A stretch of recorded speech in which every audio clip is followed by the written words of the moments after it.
सिंह व्यास यह महामारी में भोपाल में आके फसल बनी। अभी अपना गुरु जी के यहाँ ठहरल बने जकर नाम बा मुन्ना गिरी।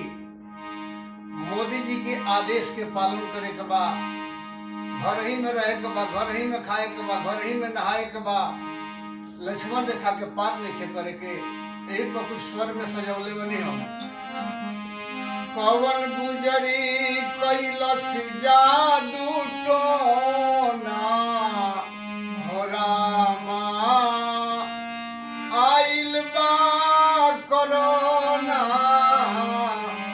कवन गुजरी कैलस जादू टोना हो रामा, आइल बा कोरोना।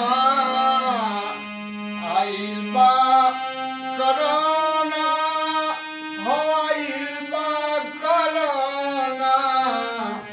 कवन गुजरी कैलस जादू टोना हो रामा, आइल बा कोरोना।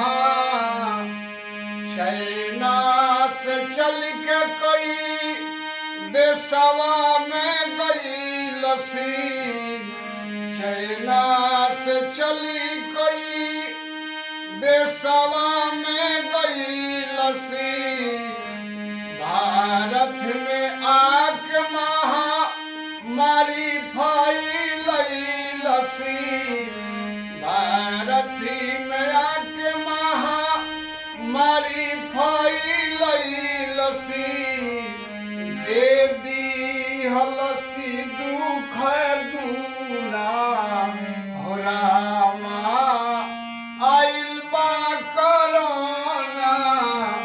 कवन गुजरी कैलस जादू टोना हो रामा, आइल बा कोरोना। कवन गुजरी कैलस जादू टोना हो रामा, आइल बा कोरोना। जय हिंद, जय भारत।